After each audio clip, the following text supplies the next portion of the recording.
What about working as an actor and that experience led you to directing or inspired you to move into directing? I was really lucky growing up because I got to always be on movie sets.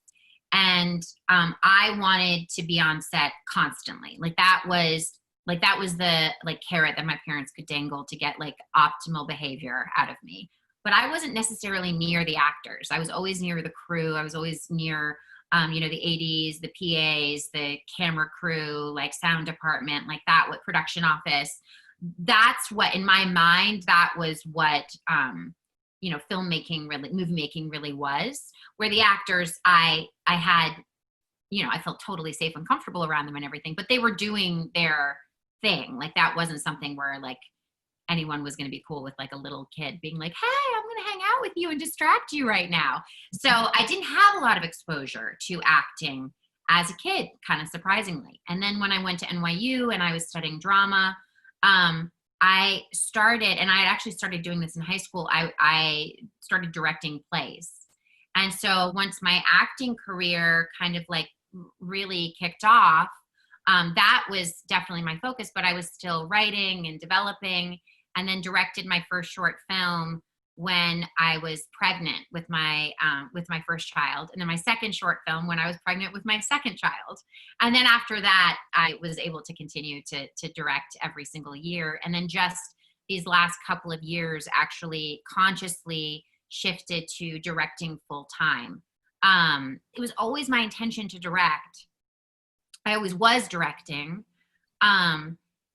But it didn't, like the sort of like 20 years into my career, having my first feature film is definitely a little surprising to me, because I would have thought, maybe just given the curiosity and the interest, that maybe I would have had or done a longer form earlier.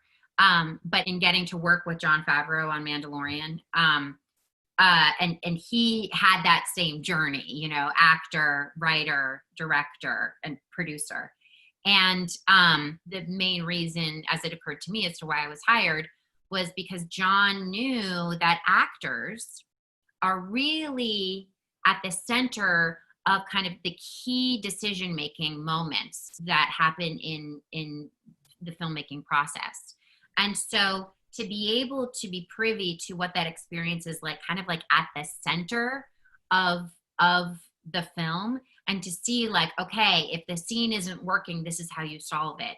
If the tech is breaking, this is how long it's going to take, and this is the things you can do to work around it. It's like kind of the problem solving that is at the essence of filmmaking, is something that actors are privy to more than anyone, because the frequency with which we work is much more than the frequency with which directors can work in terms of, the volume of projects. Yeah. And so as an actor, it's normal for you to see how many directors solve these problems. And so if you can have the ability to be in a state of kind of wondering, like, I don't know how I'm going to solve this, but I know the people to go to, and I know the team, and I know the infrastructure that's in place in order to solve this.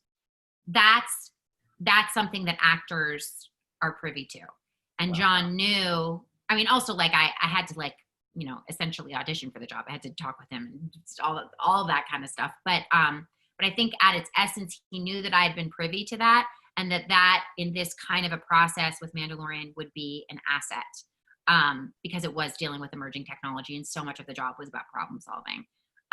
So I think that must have been kind of part of it too, just loving that process and getting to see it happen again and again and again, and learning from people, and then wanting to take on more and more responsibility.